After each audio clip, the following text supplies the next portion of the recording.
자, 이제 앞에 화면 볼게요.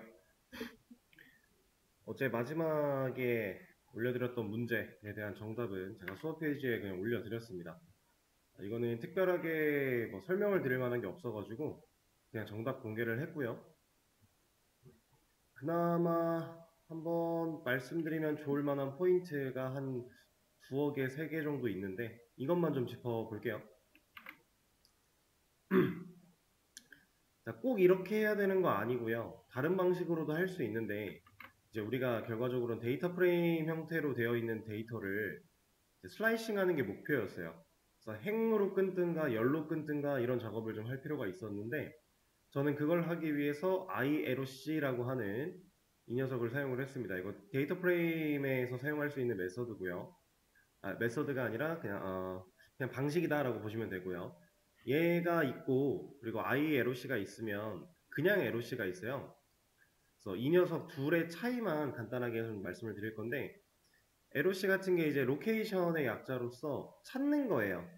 얘가 어디에 내가 원하는 행과 열 이런 것들을 딱 잘라낼 때 사용하는 녀석인데 LOC는 얘네가 가지고 있는 이 데이터 프레임이 가지고 있는 이름, 즉 라벨 가지고서 기본적으로 찾고요. 그런 방식으로 되어 있고요. 여기에 앞에 i가 하나 붙어 있는 얘는 인덱스 로케이션이라고 해가지고 데이터 프레임이 가지고 있는 인덱스 가지고 데이터를 찾습니다. 근데 우리가 넘파이에서 슬라이싱을 하거나 아니면 파이썬 기본 문법에 적용되는 슬라이싱을 사용을 할 때 인덱스 가지고 보통 많이 처리를 했단 말이에요. 그래서 사용할 때 라벨보다 인덱스로 사용하는 게 더 편한 경우들이 종종 있어요. 꽤나 많습니다. 라벨로 하는 게 더 편한 경우도 물론 있고요.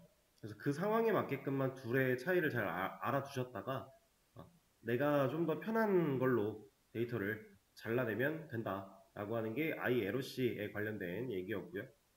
그 다음에 여기 마지막에 있는 to 언더바 numpy라고 되어 있는 이거는 이제 numpy 배열로 변환시켜주는 역할을 해요.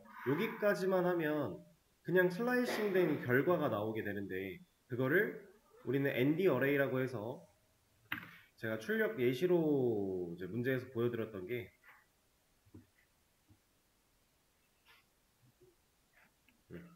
그냥 리스트의 형태로 출력하는 게 아니라 이것도 명백하게 numpy의 배열 형태로 시리즈 형태로 우리가 출력을 해야 된다라고 하는 거를 말씀을 드렸었어요. 그거 하기 위해서 마지막에 numpy 형태의 배열로 변환을 해줬다 라고 보시면 되겠습니다. 그러면 ILOC랑 to numpy가 어떤 의미인지는 아시겠죠? 그리고 여기에 뭐 헤더가 있고 인덱스 컬럼에서 논 둘 들어가 있는데 이거는 이제 무조건 넣어야 되는 건 아니고요. 일반적인 경우에선 없어도 괜찮아요. 근데 이제 파일을 불러와서 이거를 읽었을 때 df를 출력을 해보면 unknown 컬럼이라고 해가지고 unnamed 컬럼 unnamed 컬럼 해가지고 아무튼 이렇게 찍혀서 0 이런 게 붙어 나오는 경우가 있어요. 이제 이런 것들은 우리가 만들어 놓은 데이터가 아닌데 자동으로 읽을 때 이런 걸 그냥 끼워 넣어 버립니다. 그 파일이 가지고 있는 형태에 따라 그럴 경우가 있어요. 그래서 이럴 때 이런 거 넣으면 해결이 돼요. 그래서 여러분들이 어떤 상황에 따라 좀 다를 수도 있기 때문에 이런 것들을 좀 같이 넣어 놨고요. 필수는 아닙니다. 자, 그리고 또 말씀드릴 만한 거는 여기 지금 제가 데이터 타입을 플롯 16으로 해놨어요. 플롯을 썼다라는 건 실수, 소수점을 같이 출력을 하겠다라는 얘기였는데 실수 중에서도 우린 int도 64로 사용을 했는데 왜 갑자기 플롯을 16으로 썼을지 이거에 대해서 의문을 좀 가지실까봐 이것만 좀 말씀을 드릴 겁니다. 추가로. 자, 일단 합계, 그 다음에 이건 평균이에요. 이런 데이터를 구할 때 제가 지금 실수로 데이터를 구할 거야 라는 의미인데 플롯 16을 넣게 되면요. 소수점이 한 자리까지 찍혀요. 그래서 이 정답 코드의 실행 결과를 해보면 이 출력의 결과로서 평균이나 이런 합계 같은 거 찍히는 곳에는 소수점 한 자리까지 찍힙니다. 파일 경로. 제가 이거 여러분들 파일 경로 넣으시라고 이렇게 해놨는데 그러면 이거를 가져와서 보여드릴게요.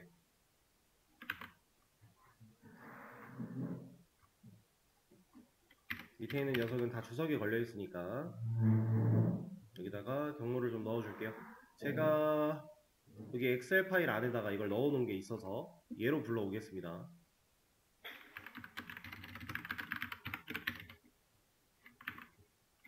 이름을 타이핑하기가 번거로우니까 찾아가서 복사해 옵시다.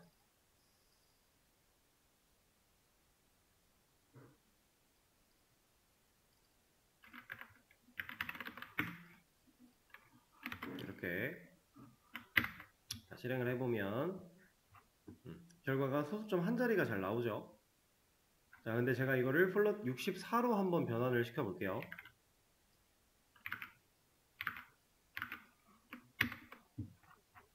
그러면 소수점이 여러 개가 나와버려요. 이렇게.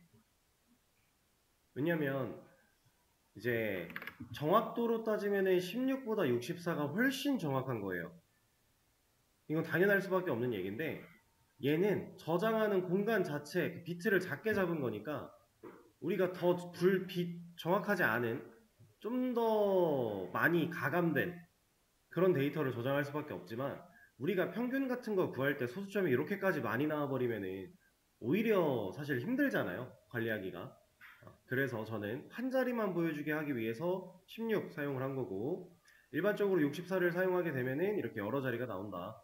그리고 합계 같은 경우 보시면 64로 했음에도 불구하고 .0 뒤에 더 뭐가 없어요. 0000 이렇게 나오진 않아요. 이거는 딱 떨어지니까. 합계는 애초에 소수점이 필요가 없죠.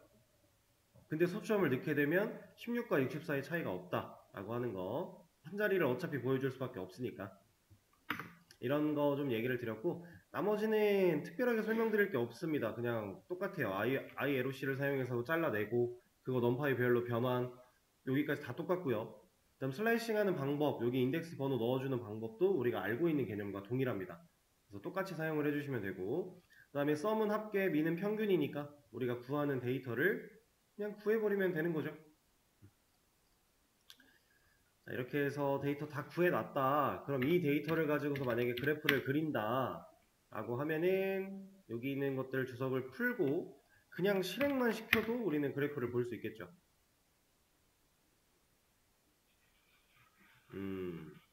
지금 얘를 다시 했더니 또 한글 안 된다고 뭐라고 하는 것 같네요.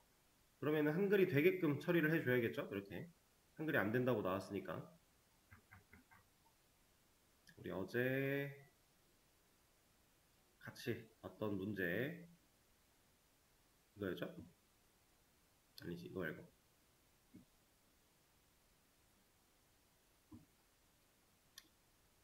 이거 가지고 간단하게 좀 확인만 할 거니까 봅시다.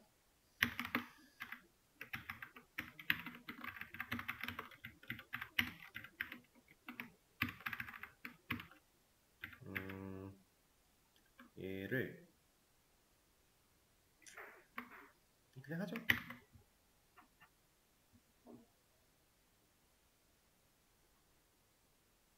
이렇게 그래프가 나오긴 나왔는데 데이터가 좀 다른 거를 보실 수 있을 거예요. 다른 점이라고 한다면은 사실 요거밖에 없긴 해요.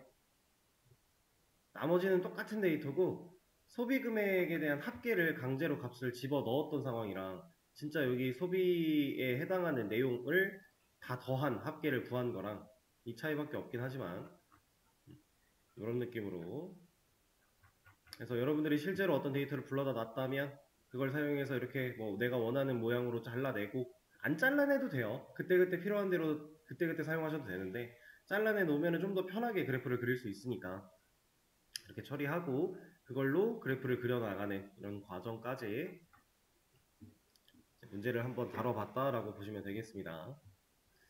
얘는 이렇게 마무리를 할 거고요.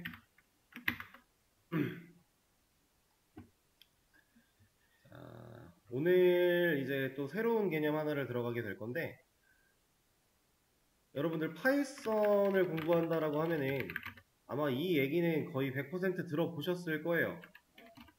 웹 크롤링. 파이썬 가지고 웹 크롤링 정말 많이 합니다. 이제 스크래핑이라고 하는 기술이랑 크롤링이랑 좀 헷갈리실 수도 있는데 사실 큰 차이가 있는 건 아니에요. 거의 유사해요.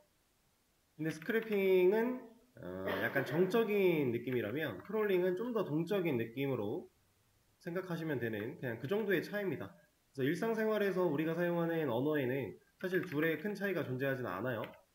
스크래핑이라고 하는 거는 그냥 스크랩이라고 옛날에 많이 얘기를 했었죠.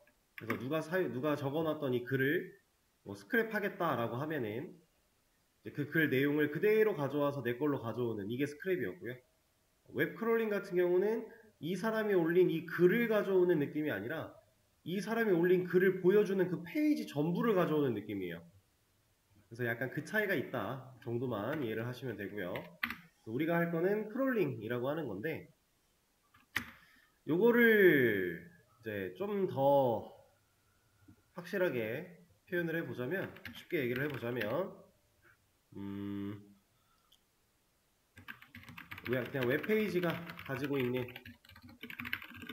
데이터를 추출해내는 행위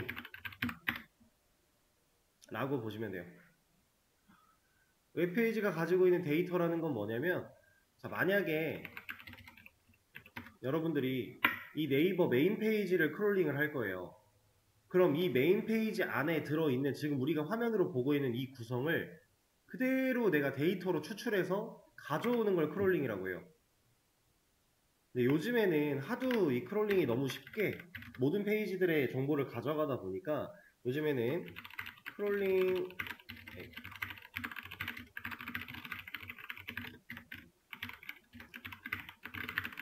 이런 경우들이 좀 많이 생겼어요. 방법은 여러 가지가 있어요. 그 중에서 여러분들이 지금 보고 계시는 이런 네이버 같은 경우, 얘네들 같은 경우는 이제 좀 그래도 기업의 규모가 크다 보니까 한 가지 방식으로 막아놓는다는 느낌은 아닌데, 여러분들이 웹 개발 같은 거를 하기 위해서 좀 더 심도 있는 공부를 하시다 보면 이 네이버가 가지고 있는 요소들은, 이 페이지가 가지고 있는 이런 하나하나의 요소들은요, 주기적으로 데이터가 바뀌어요. 이 녀석들을 골라낼 수 있는 데이터가 바뀝니다. 이거를 이제 뭐 HTML 그냥 HTML 태그가 바뀌진 않는데 과 연관된 CSS 셀렉터가 바뀌거나 여러 가지 방법들이 있어요. 얘네들은 꼭 바뀌더라고요, 이렇게. 그리고 이 프로그램이 동작하는 중에도 계속 변해요. 근데 그거는 보안을 위해서가 아니라 그냥 상황에 따라 필요해서 변하게 하는 경우도 있지만, 어쨌든 데이터를 못 가져가게 막아놓는 경우들도 꽤나 많습니다. 그래서 그런 경우에는 크롤링을 못하겠죠? 근데 또 이렇게 막아놓은 것도 크롤링으로 할 수 있게 하는 우회 방법들이 다 있어요. 그래서 이런 말이 있습니다. 보안 때문에 크롤링을 할 수 없어.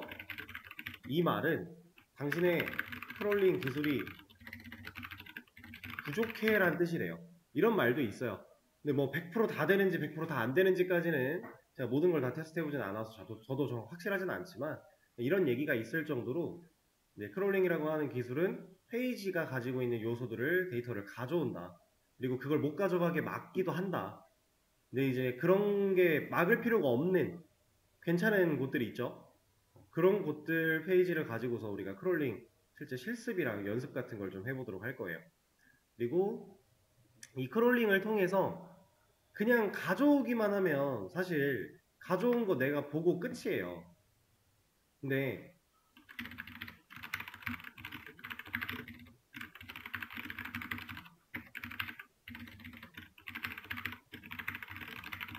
이런 걸 좀 만든다면,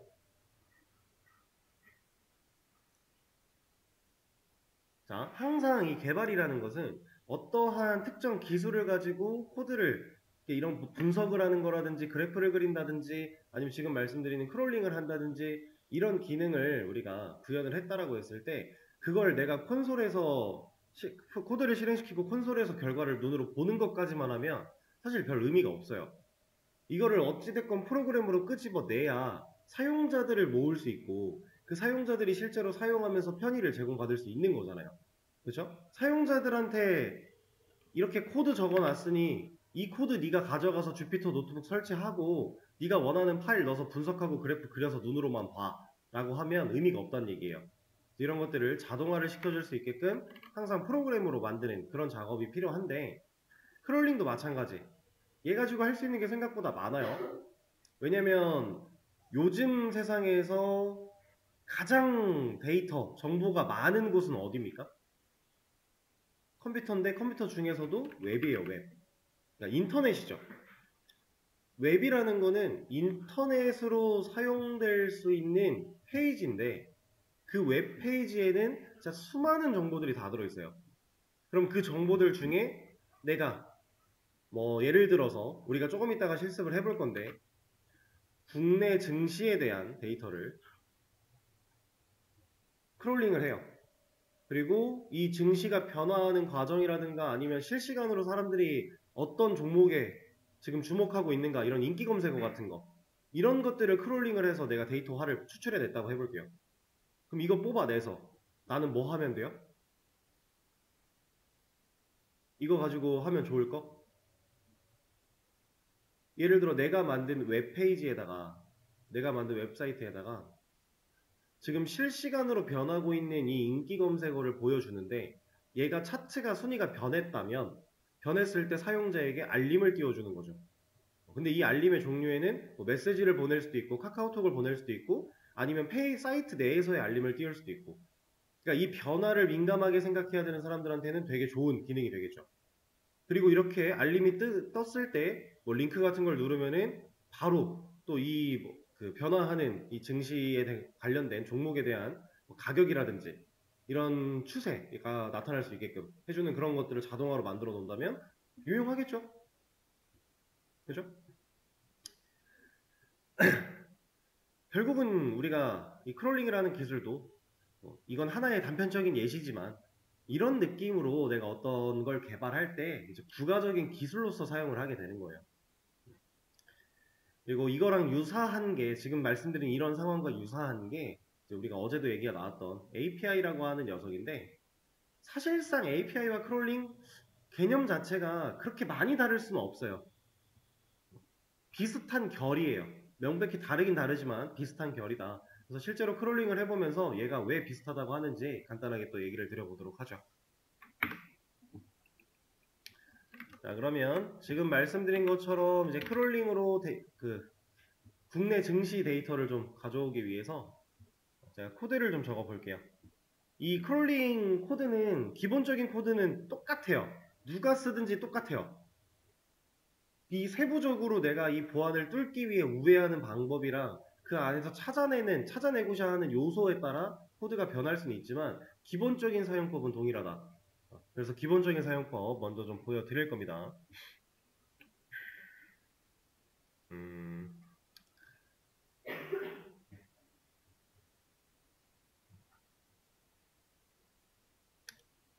자, 일단은 임포트를 좀 해야 되고요. 크롤링을 하는 것 자체는 뭐 특별하게 임포트를 해야 되냐? 라고 하면 좀 애매하다고 대답을 할 수 있을 것 같은데 크롤링을 하기 위해 필요한 필수 기술 중에는 임포트를 필요로 하는 녀석들이 있어요. 대표적으로 이제 리퀘스트라고 하는 녀석이 있고요. 그리고 이거를 가지고 데이터를 정제하기 위한 beautiful soup라고 하는 녀석이 있습니다. 이 두 개는 필요해요.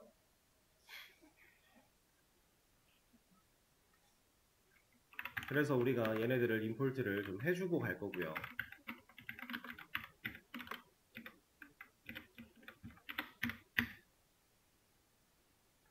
자, 여기에 뭐 변수 처리를 꼭 해야 되는 건 아니지만 편의상 변수 처리를 좀 해주도록 할게요.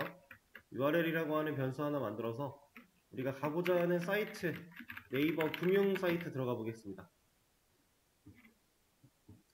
이 증권 페이지를 들어오게 되면 이게 메인이에요. 증권의 메인 페이지. 자, 여기에 보면은 인기 검색 종목 이런 거 존재하고 있고 이제 장이 열려가지고 활발하게 거래들이 진행이 되고 있을 텐데 인기 검색 종목이라고 하는 이 녀석 데이터를 한번 뽑아 보도록 하죠. 뭐 5개만 뽑아도 되고 아니면 더보기를 눌러서 아예 페이지 들어간 다음에 여기 지금 30까지 나오고 있어요. 이 30까지 다 뽑아도 되고 방법은 여러 가지가 있습니다.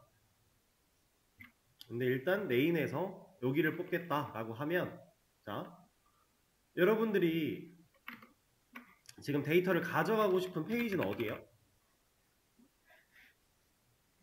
데이터를 가져가고 싶은 페이지. 여기죠. 지금 눈으로 보고 있는 이 페이지죠. 이 페이지에 어떻게 들어왔어요? 검색해서 클릭으로 들어왔어요. 근데 이 페이지를 검색해서 클릭하는 거 말고 이렇게 하면 못 들어가나요?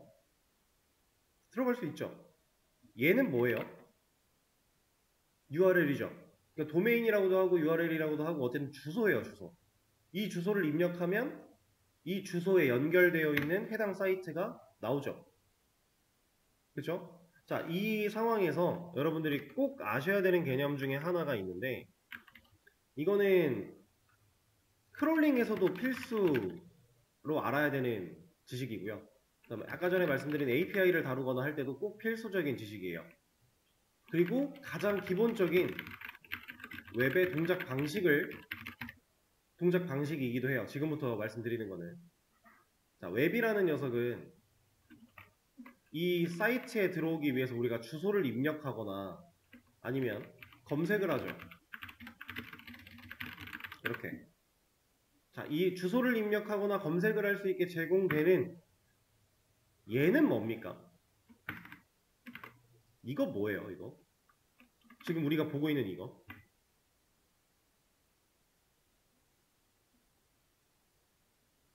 자, 이거를 잘 알아야 돼요. 지금 여러분들이 보고 계신 거는 크롬이에요. 크롬이라고 하는 애는 브라우저입니다. 브라우저는요, 웹사이트가 아니에요. 브라우저는 웹사이트랑 달라요. 여러분들 지금 크롬 딱 열면 여기 지금 기본 페이지로 잡혀있는 거 이거 구글 같죠? 구글이 맞긴 해요. 근데 브라우저에서 구글을 자동으로 띄운 거지 우리는 크롬이라고 하는 브라우저를 사용하고 있는 거예요. 구글을 사용하려면은 크롬으로 들어와야만 합니까? 아니죠. 뭐 마이크로소프트 엣지를 들어가든 파이어폭스를 들어가든 뭐 사파리로 들어가든 상관이 없어요. 어떤 걸 들어가도 구글은 다 이용이 가능해요. 그죠? 이런 건 웹사이트예요. 구글, 네이버, 다음 이런 페이지들, 사이트들 얘네들은 전부 다 웹사이트입니다. 유튜브도 마찬가지, 뭐 우리가 수업 페이지로 제공해드리는 코드펜 같은 것도 마찬가지 다 사이트인데 그런 사이트를 들어가기 위해 우리가 가장 먼저 실행해야 되는 것 그게 크롬. 이런 녀석은 이제 브라우저라고 얘기를 합니다. 해서 우리는 사용자는 브라우저를 열고 브라우저한테 부탁하는 거예요. 어떤 부탁? 나 저 페이지 갈 거야. 나 이 페이지 가고 싶어. 라고 부탁하는 겁니다. 예를 들어 이 페이지, 지금 말하는 이 페이지가 뭐 네이버였다면 나 네이버 가고 싶어. 이거를 브라우저한테 얘기를 하는 거예요. 그럼 브라우저는 내가 말한 그 부탁을 듣고서 아, 너 네이버로 가고 싶구나. 우리가 이 부탁을 한다라는 행위를 이제 검색을 하거나 아니면 주소를 입력하거나 하는 행위로 처리가 되는 건데 그런 걸 부탁을 하면 브라우저는 아, 너 네이버 가고 싶구나. 지금 정확하게 네이버 가고 싶다는 의사표시 내가 이해했어. 너의 의사 내가 확인했어. 네이버로 보내줄게. 하고 네이버 페이지를 띄워주는 거예요. 이게 웹의 가장 기본적인 동작 방식입니다.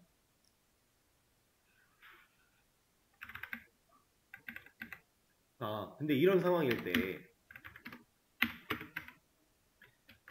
제가 말씀드리다가 이제 중간에 얘기가 나왔던 나 네이버 가고 싶어 라고 하는 이 의사표시를 우리는 어떻게 하냐면 주소를 입력하거나 아니면 검색, 클릭 이런 것들을 해요.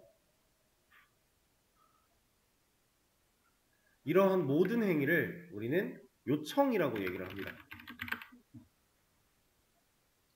모든 웹은요, 모든 웹이 아니에요. 그냥 모든 프로그램은요, 요청이라는 게 있어야 돼요. 그리고 그 요청이 있으면 응답이 있는 거예요.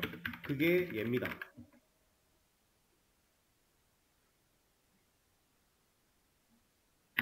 자, 이거를 조금 더 디테일하게 보면 이제 우리가 사용자가 브라우저랑만 얘기를 나누고 있는 것처럼 보여지는데 사실상 사용자가 브라우저를 열고 나서 브라우저에 이런 요청을 보낸다면 이 요청은 실제로 브라우저한테만 가는 게 아니라, 그러니까 우리는 브라우저한테 보내는 게 맞아요. 근데 브라우저가 여기 사이에 알아서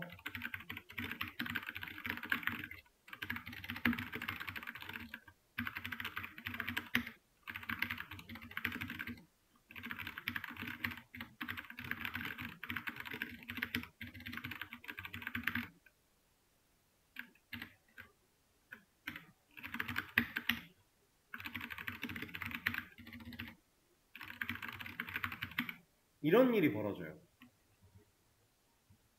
우리가 요청을 딱 보내, 주소를 입력해, 검색해, 클릭해 라는 요청 행위가 이루어지면 브라우저가 우리한테 응답을 주는 것처럼 느껴지는 이 사이에 이런 일이 벌어지는 거예요.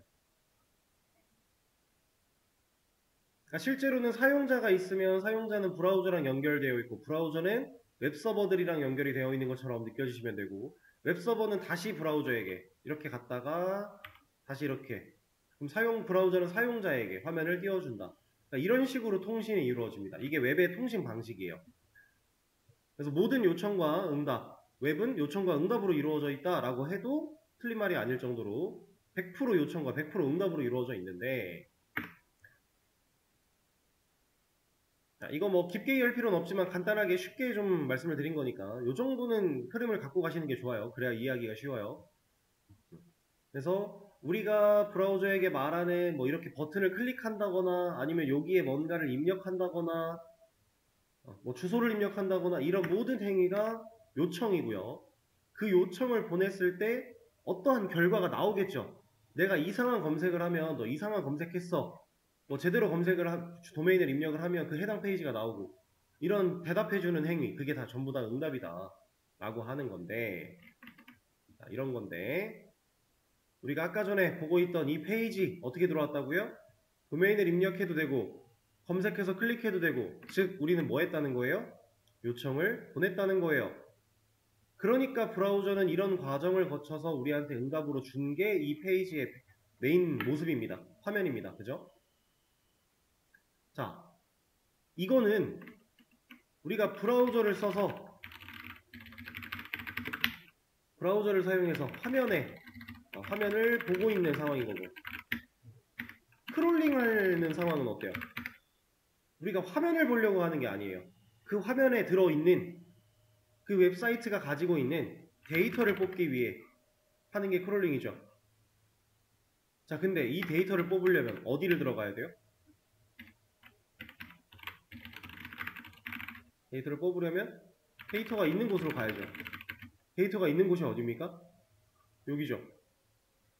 이게 무슨 소리냐면 우리는 이 코드 안에서 여기에 들어가는 것처럼, 우리가 도메인을 브라우저에 입력하는 것처럼 이 URL로 요청을 보낼 거예요. 우리가 요청을 보내야 나 이 페이지 보고 싶어 라고 해야 이 페이지를 줄 거니까. 근데 그걸 브라우저를 통해서 하면 화면이 나오는 거고, 파이썬에서 이렇게 코드를 통해서 요청을 보내면 그냥 그 결과가 오는 거예요. 웹서버라고 하는 녀석은 이제 브라우저한테 요청을 받아도 응답을 할 수 있고요. 브라우저가 아니라 다른 녀석한테 요청을 받아도 응답을 줄 수 있어요. 이 요청이라는 행위가 제대로 이루어지기만 하면 얘는 응답을 줘야 돼요. 그런 녀석입니다. 그래서 여러분들 지금은 이게 무슨 말인지 잘 모르시겠지만 리눅스 같은 거, 이제 이 운영체제 같은 걸 사용해 보면 얘는 윈도우 같은 이런 화면이 없어요. 그냥 전부 다 이렇게 생긴 녀석 가지고서, 이런 느낌으로 생긴 녀석 가지고서 리눅스를 컨트롤하게 되거든요. 그럼 여기는 화면이 있는 게 아니죠. 이건 그냥 명령어만 존재하고 명령어에 대한 결과가 텍스트로만 보여지는 거예요. 자, 이런 녀석 가지고 리눅스를 관리를 하게 되는데, 얘로도 사이트에 접속할 수 있어요.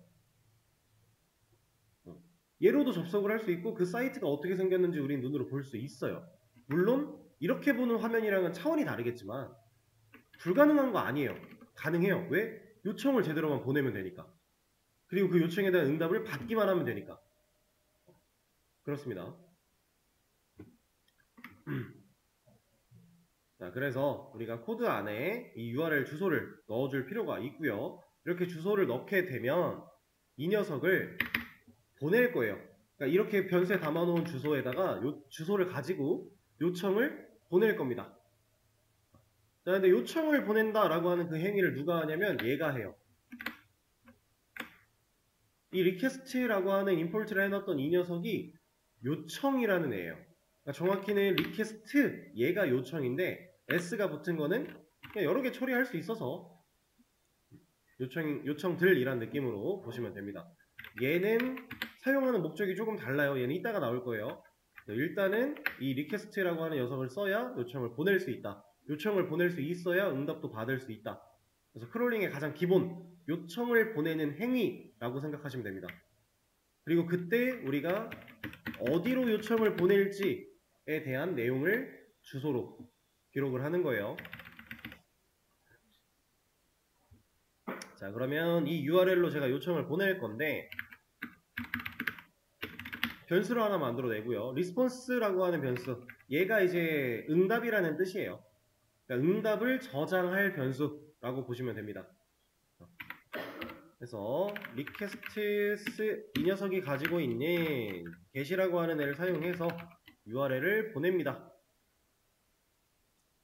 이 get이라고 하는 메서드를 사용하면 해당 URL을 인자로 해서 여기다가 요청을 보내라는 의미예요. 여기가 왜 get인지 이런 것들은 지금 당장은 크게 알 필요는 없습니다. 근데 get도 있고 post도 있고 뭐 옵션도 있고 delete도 있고 되게 다양해요. 보낼 수 있는 방식이. 그 중에 우리는 get이라고 하는 녀석을 썼다. 자, 그리고 제가 html이라는 변수 하나 만들어서 response.text라고 좀 저장을 하나 해줄게요.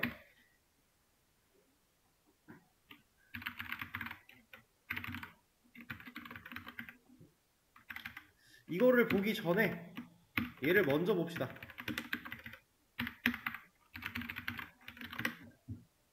주소, 요청 보내, 그걸 담아. 요청을 보냈으면 결과가 응답이 남는다 그랬죠. 그럼 응답이 이렇게 남아요, 이 자리에. 그 응답이 변수로 들어가고 그 변수를 출력해 라고 하면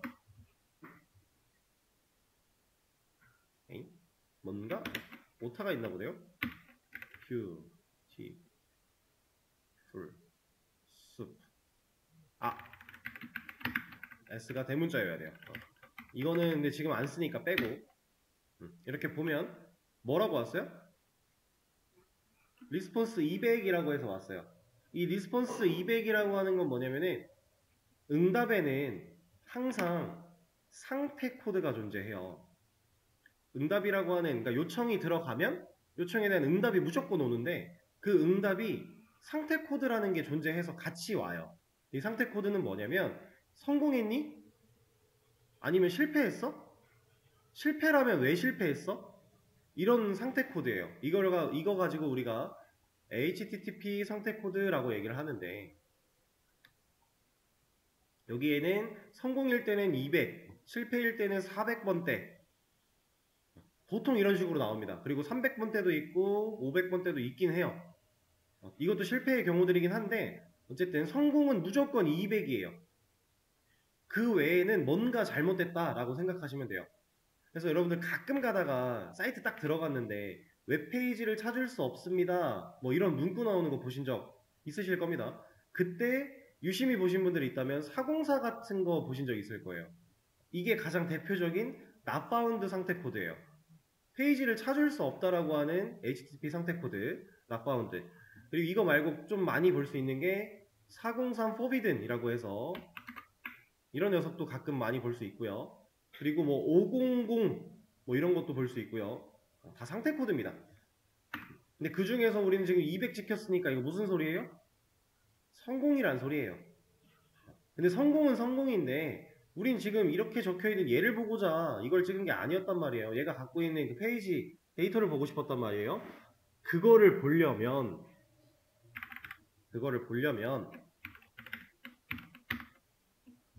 이렇게 응답이 가지고 있는 리스폰스라고 하는 얘가 가지고 있는 텍스트 이 녀석을 사용을 했을 때 그걸 출력을 하면 이제 이 페이지를 구성하고 있는 HTML 요소들을 제가 다 볼 수 있는 거예요. 여기 안에 적혀 있는 거는 이 지금 출력 결과로 나오고 있는 이 녀석은 HTML 플러스 스크립트 이런 게 다 포함되어 있는 거예요. CSS까지. 그 코드를 우리가 이렇게 눈으로 볼 수 있다. 근데 이렇게 볼 수 있는 이 코드는 여러분들 이 방식을 안 써도요. 여기서도 볼 수 있어요. 이게 우리가 브라우저에서 제공하는 기능 중에 개발자 도구라고 하는 녀석인데 여러분들 모든 어떤 웹사이트든지 상관이 없어요. 브라우저만 있다면 F11을 눌러보세요. 그럼 이런 애가 나옵니다. 개발자 도구. 얘가 뭐 화면과 떨어져 있든 붙어 있든 이런 건 중요하지 않아요. 어쨌든 얘가 튀어나와요. 이런 애가 나오는데 자, 이 개발자 도구는 뭐 하는 거냐면 이 페이지를 구성하고 있는 모든 요소를 우리가 눈으로 볼 수 있는 곳이에요. 그래서 개발자라면 백엔드 개발자든 프론트 개발자든 뭐 AI 개발자든 상관없이 이 개발자 도구는 다 활용을 할 줄 알아야 됩니다. 그래서 여기에 나오는 이 코드들 지금 눈으로 보고 계시는 이 코드가 HTML 문법으로 작성된 HTML 코드고요. 그리고 스크립트라고 하는 것들은 또 이렇게 찾아보면 이런 데 이제 들어있게 돼요. 이렇게 스크립트가. 얘는 자바스크립트를 의미해요.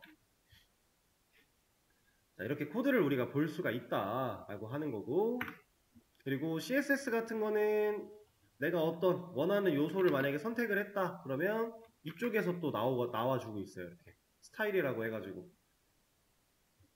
그래서 여러분들이 이제 뭐 프론트 개발자, 백엔드 개발자 이런 얘기를 했을 때 단순하게 얘기하면 프론트는 보여지는 곳, 백엔드는 보여지지 않는 곳을 개발하는 사람이다 이런 얘기를 들어보셨을 거예요. 근데 좀 디테일하게 들어가 보면 진짜 이렇게 브라우저 상에서 코드가 보여지는 이 파트를 개발하면 프론트엔드 개발이에요. 여기에 나타나지 않는 개발을 하면 그게 백엔드 개발입니다. 영역을 나눈다면 그렇게 나눌 수 있어요. 그래서 어쨌든 여기서도 볼 수 있는 데이터긴 한데 우리가 그걸 코드 상황으로 가져왔을 뿐 이렇게 가져오면 이제 뭐가 좋냐? 뭘 할 수 있냐? 내가 원하는 것만 뽑아낼 수 있어요. 얘가 가진 것 중에. 얘는 지금 페이지 전체를 가져왔으니까 내가 원하는 것만 뽑아서 이 코드 내에서 사용할 수 있게 하는 거. 그걸 할 수 있게 해주는 게 이 뷰티풀 서프라고 하는 이 라이브러리 모듈입니다. 그래서 얘를 사용해 가지고 이제 순수하게 다 찍을 게 아니라 아니다. 일단 요거는 써야죠. 이건 있어야 돼요.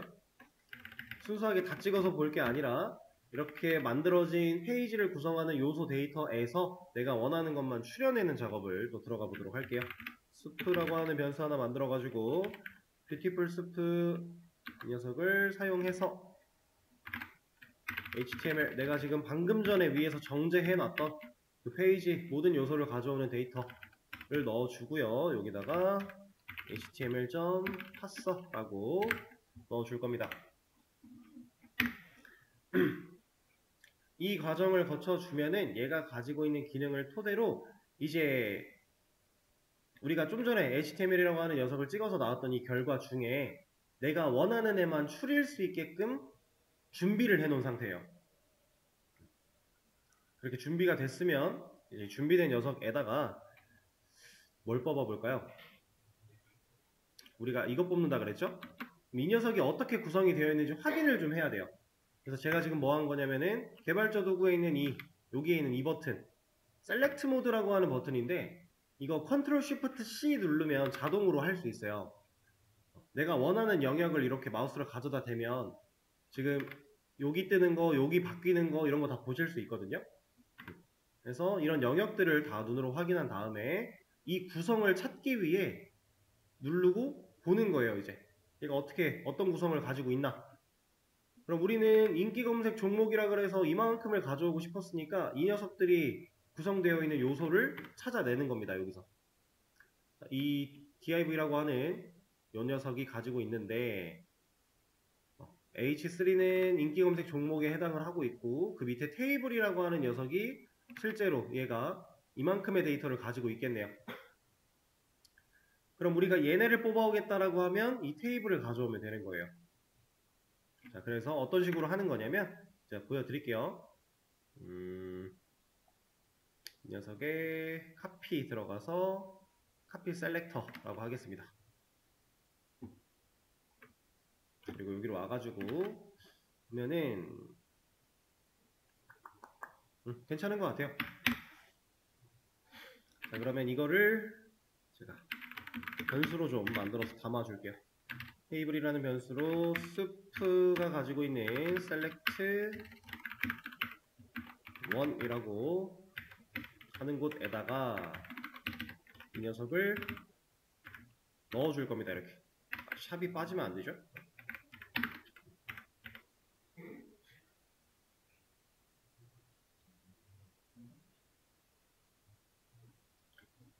자, 이렇게 뽑아내고 나서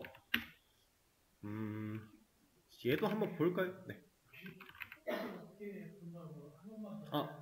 여기서 그러니까 이 페이지가 딱 있다고 했을 때 F12를 먼저 누르시고요.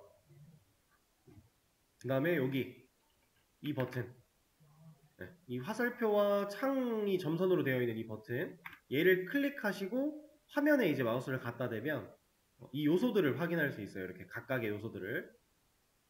근데 여기서는 디테일하게 정확히 안 찍힐 수도 있으니까 좀 어느 정도 영역을 잡아주신 다음에 이 엘리먼트라고 하는 이렇게 영역을 잡은 다음에 여기에서 좀 더 디테일하게 찾는 걸 추천을 드려요. 여기다가 마우스를 움직여도 영역들이 나와요. 이렇게. 그럼 좀 더 디테일하게 볼 수 있겠죠? 그리고 HTML이라고 하는 얘도 결국에 하나의 언어인데 지금 크롤링을 제대로 하려면 HTML을 알아야 돼요. 그리고 CSS도 어느 정도는 알아야 돼요. 근데 이것들은 우리가 지금 파이썬 수업에서 다뤄진 적이 없죠. 지금 하고 있는 크롤링 때는 그냥 따라 하신다의 의미를 좀 두시고 나중에 여러분들이 실제로 본인이 원하는 크롤링을 하고 싶다라고 했을 때는 이 녀석들에 대한 개념을 가볍게라도 좀 공부를 하신 뒤에 하셔야 좀 진행이 가능할 겁니다. 그래서 다시 이어서 갈게요. 이렇게 만들어 놓은 테이블도 한번 찍어 볼까요?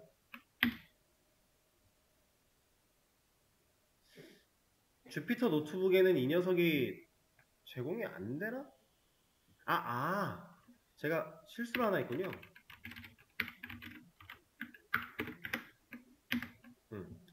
이거를 적어줬어야 되는데. 자, 이러면 아까 전에 HTML은 되게 방대한 양의 데이터가 나왔다면은 지금은 좀 추려졌죠? 어느 정도? 그 추려진 녀석 중에 제가 가져오고자 했던 거는 인기 검색 종목의 이 1번부터 5번이었어요. 그래서 SK 하이닉스, 삼성전자, 고영, 두산 에너빌리, 하나오션 이런 녀석을 가져오고 싶었는데 제가 그 녀석을 진짜로 잘 가져왔습니다. 1번 SK 하이닉스고요.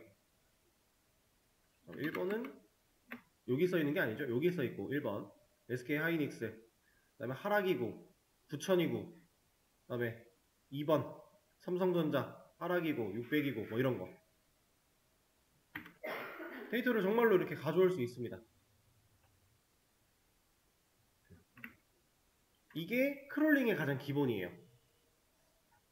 페이지에 요청을 보내서 그 페이지가 응답을 줬을 때 그 응답을 받은 내가 원하는 포인트만 찝어내서 추출하는, 데이터를 뽑아내는 그런 과정. 이게 크롤링이다. 여기서 이제 데이터를 좀 더 추려보고 싶다면 그것도 가능해요. 지금 뭐 전체적으로 구성이 다 나와버리니까 진짜 데이터만 보고 있는 게 아니잖아요. 그죠? 정제하고 싶어요. 이거를 좀 더 깔끔하게 이런 HTML 태그 다 안 나오게 하고 싶어요. 그럴 때 추가적인 정제를 더 해볼 겁니다.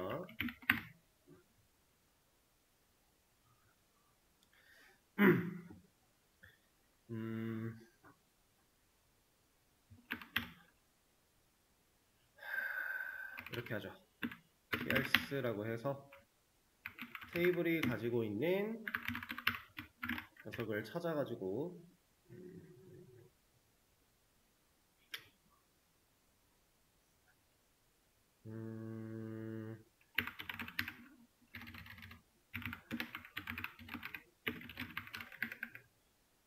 이렇게 한번 가볼까요? 그래서 비어있는 리스트 하나 만들어주고 이 녀석 가지고 반복문을 좀 돌려볼게요.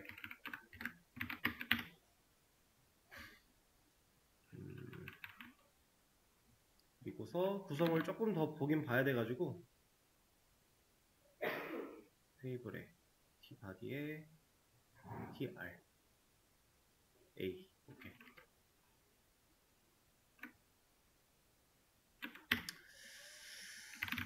변수를 좀 만들어 줄게요.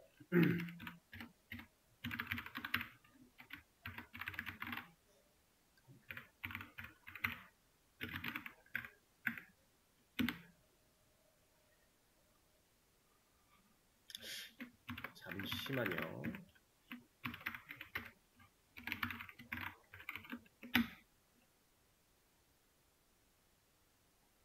오케이.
자, 이렇게 좀 만들어 주겠습니다.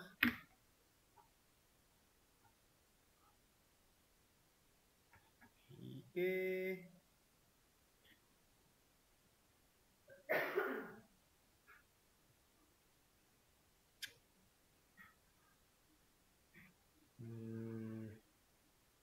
리스트를 찍으니까 얘가 다 들어가 버렸네. 그러면은 애초에 여기에다가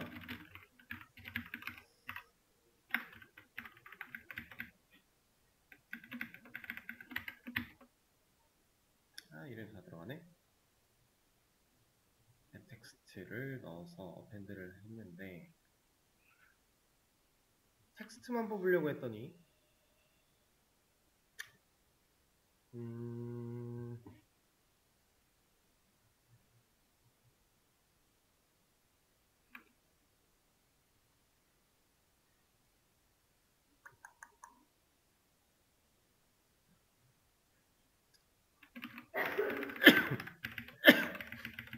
변화를 좀 뭐야, 얘가 계속 찍히고 있었군요. 아니, 그것 때문이었네. 다시 원래대로 돌려서 얘를 지워야 나오겠죠? 밑에 이렇게 나오고 있었구나. 근데 이것도 뭔가 깔끔하지는 않으니까. 네. 에러가 나신 거예요? 얘가 없다고? 그러면은 확인해 봐야 될 곳은 이제 저 같은 경우는 한번 테이블이라고 하는 변수를 만들어서 이런 과정을 거치고 그렇게 만들어진 테이블에다가 이걸 한번 더해서 변수를 또 만들어요. 그리고 얘를 반복문을 돌리고 있거든요. 혹시 동일한데 문제가 생겼을까요? 그래요? 그럼 제가 한번 봐드릴게요. 데이터를 출력을 하지 말고 그냥 얘네들을 다 출력을 해버리시고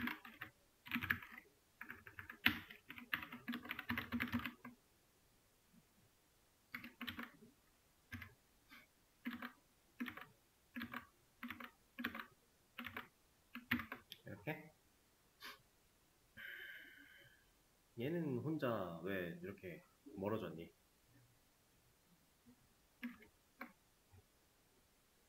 여기까지 찍히고 이 녀석이 가진 텍스트가 어떻게 생겼길래 이렇게 찍혔는지, 아무튼 이런 식으로 데이터를 정제해서 원하는 부분들만 데이터를 뽑아낼 수 있기는 합니다. 이게 이렇게 문제면은 스플릿 같은 거 하나 넣어서 공백을 제거하면 나오기는 하는데 갑자기 또 대괄호로 감싸져 버렸네요.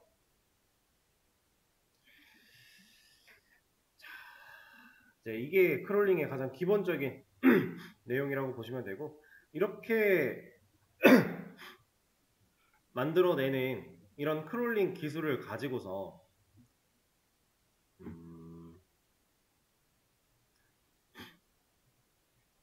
뭐랄까,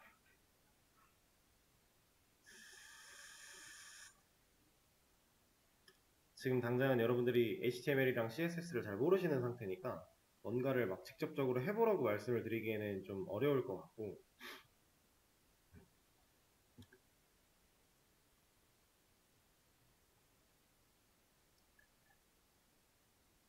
그냥 일단 기본적인 사용법이 이렇습니다.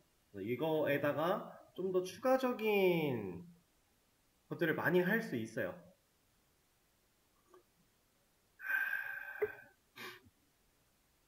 그래서 기본적인 방식으로는 요청을 보내고 응답을 받아서 응답 받은 걸 가지고서 이 수프라고 하는 녀석을 통해 HTML을 잘라내기 위해서, 내가 원하는 필요한 부분만 꺼내기 위해서 얘를 사용해 주고요. 여기 select1이라고 하는 걸 사용해서 나오는 여기 중간에 들어가는 이런 녀석들이 CSS 셀렉터라는 녀석이에요. 그래서 내가 원하는 태그를 골라내는, HTML 문법상 원하는 포인트를 찾아내기 위해 존재하는 그런 녀석들이고요. 그런 과정을 거쳐가지고 반복문 돌려서 원하는 텍스트 꺼내는 거, 그 태그가 가지고 있는 텍스트만 꺼내오겠다라고 하는 게 getText고요. 이런 식으로 크롤링이라고 하는 기술을 우리가 사용을 할 수 있다. 이 정도 일단 말씀을 드려보도록 하죠. 그리고 한 가지 말씀만 더 드릴 건데, 이건 안 해볼 거예요, 같이. 자, 크롤링은 되게 좋아요. 크롤링은 실제로 많이 사용을 하고 되게 좋은 건 사실인데, 얘는 한계가 있습니다. 어떤 한계가 있냐면, 자바스크립트로 만들어진 부분은 못 가져와요.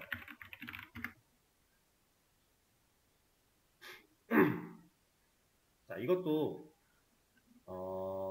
이제 여러분들이 앞으로 만약에 좀 더 공부를 해서 크롤링을 이것저것 실습을 해보시면은 느끼게 되실 텐데, 어떤 페이지를 분명히 크롤링을 했어요. 코드는 문제가 없어요. 근데 데이터가 안 나와요.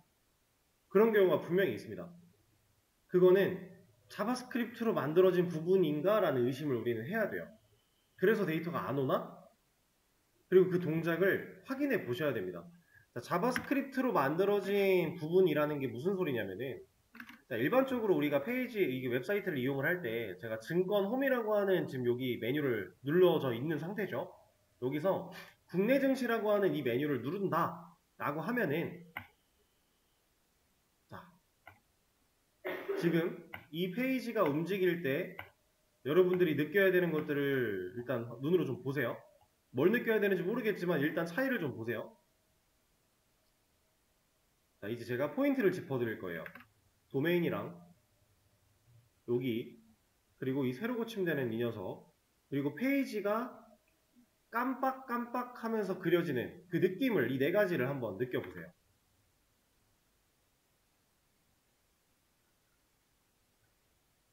어때요?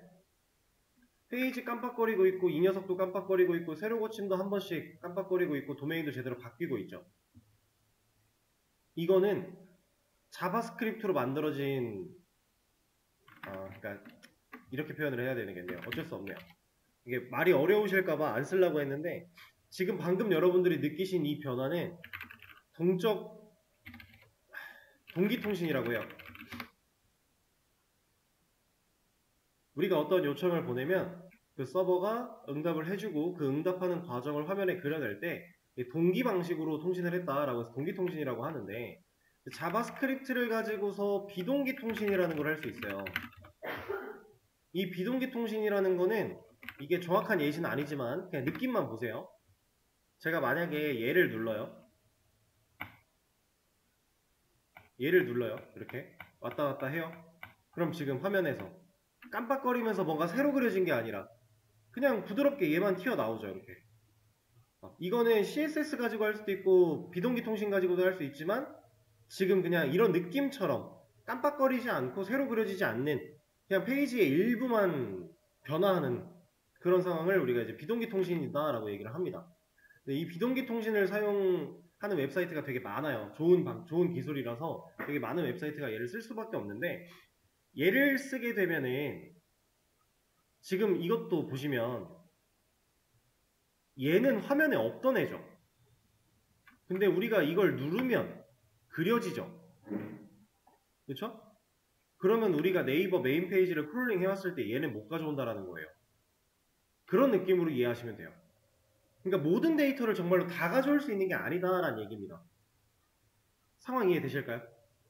이런 상황에서 크롤링은 이제 한계가 있다라는 건데, 그런 한계점을 극복하기 위해서 만들어진 녀석이 셀레니움이라는 녀석이 있어요.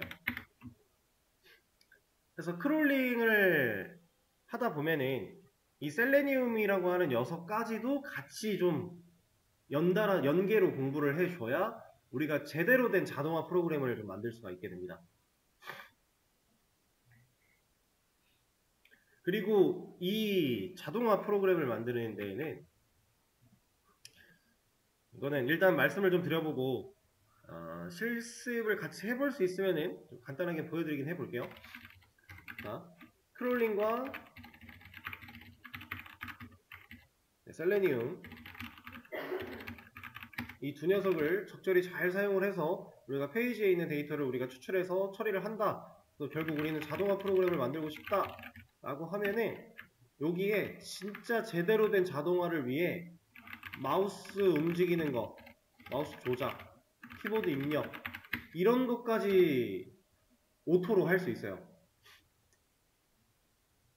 이런 것도 파이썬 내부에서 오토로 처리가 가능합니다. 그러니까 우리가 마우스를 움직인다라고 하면 사람 손으로 진짜 마우스를 움직여야 되죠. 그래야 이 마우스 포인터라고 하는 이 녀석이, 제가 지금 빨간색 선이 나오는 이 녀석이 움직이잖아요. 이렇게. 그죠? 근데 나는 마우스를 안 건드려요. 코드가 실행되면 이 마우스는 움직여요.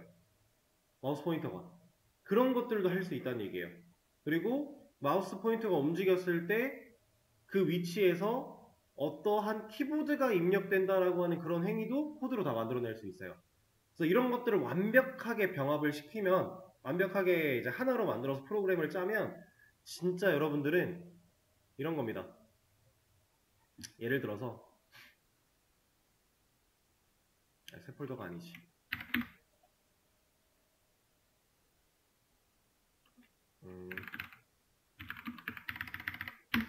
자, 만약에 이런 프로그램을 내가 자동화 프로그램으로 설계를 다 해가지고 만들어 놨어요. 그럼 우리는 얘를 더블 클릭해서 엔터 쳐서 실행을 딱 시키면요.